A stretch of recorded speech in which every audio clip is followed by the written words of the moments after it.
And finally, I'm going to offer some overview of explanations for global inequality. So, there are three forces that are responsible for the domination of the world marketplace by a few nations. The first is the legacy of colonialism. And here we look at colonialism, neocolonialism, and globalization.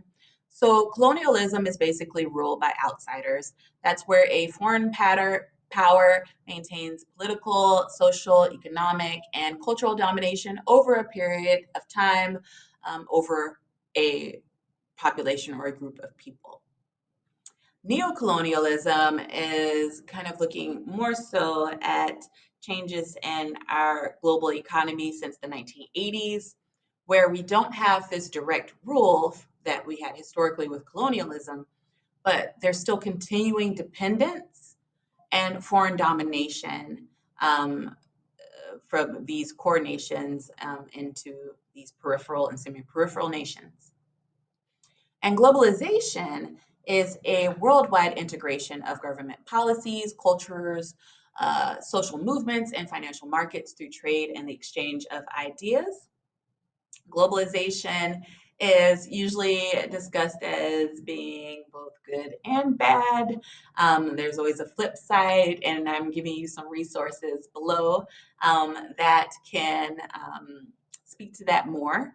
But international organizations like the United Nations and the World Bank, the World Economic Forum, and I'm forgetting one, oh, the IMF, the International Monetary Fund, are seen as promoters of globalizations and defenders primarily of the interests of core nations.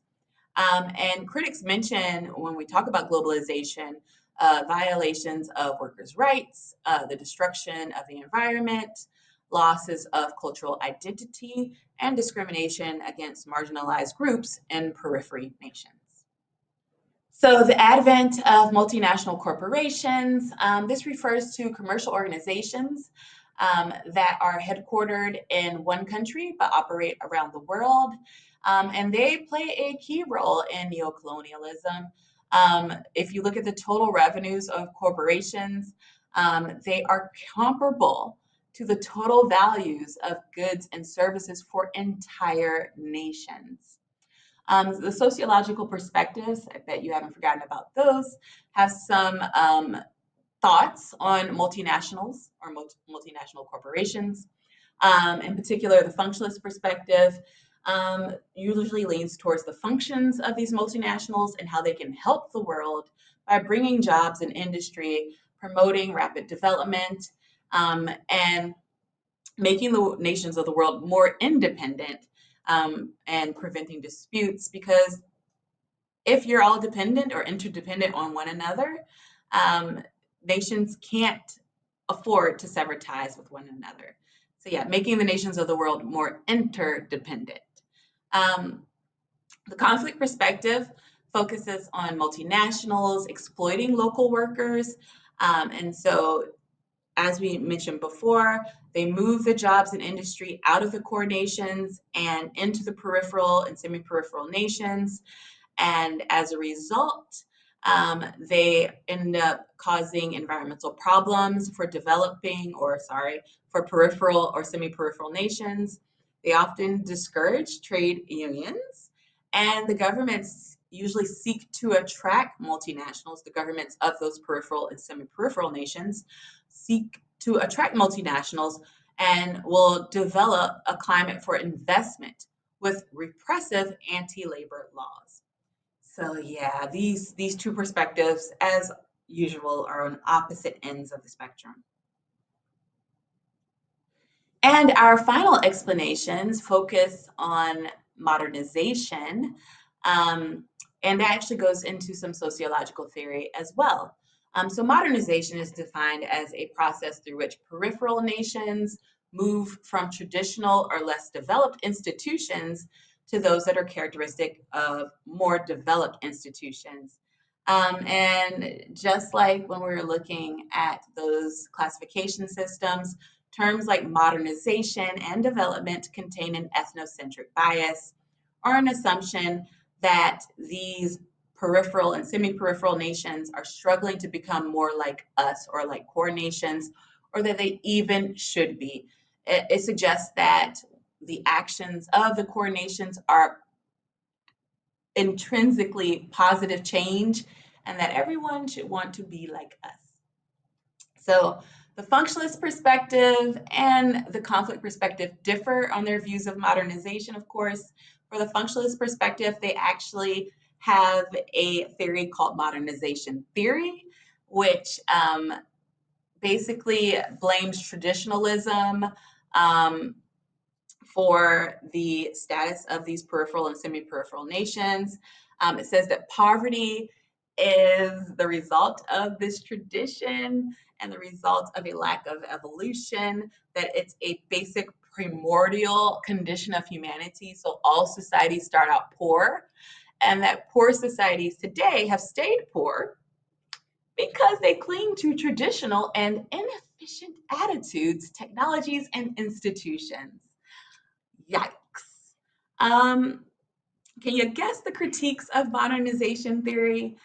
One major critique is that it doesn't take into consideration the impact of um, other nations on these poorer and less modernized nations, um, and that it's a victim blaming theory.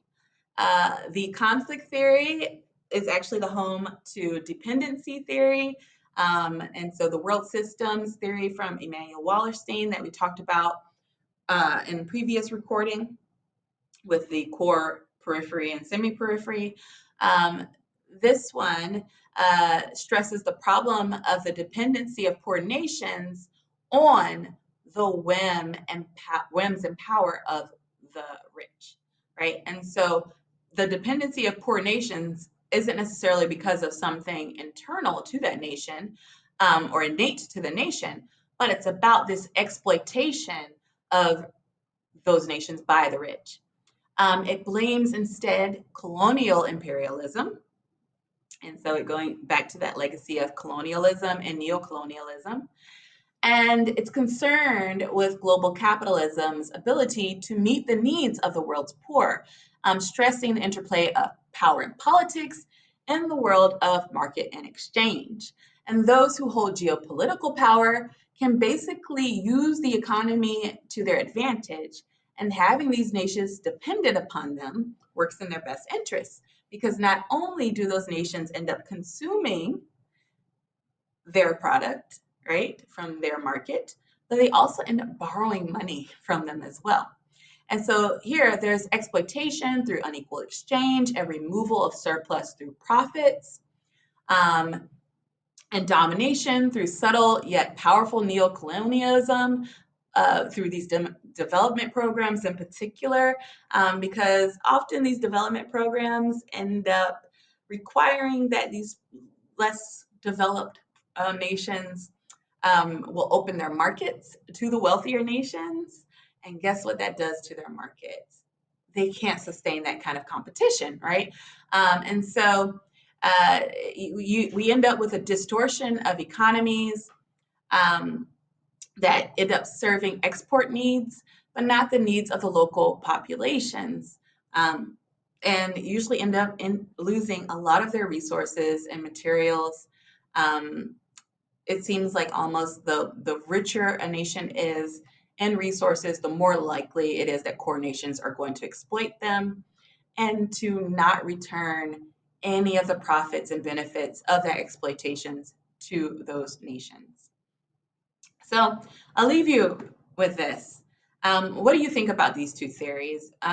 If you were looking at the functionalist theories, they basically view inequality as being inevitable. And we kind of talked about this in the stratification module previously, and how functionalists often will say that inequality is incentivizing, that it's motivating, that it makes sense to reward folks for their hard work. Or do you agree more with the conflict perspective, which says, it's not that simple, that we need to take responsibility for the actions of of these powerful agents.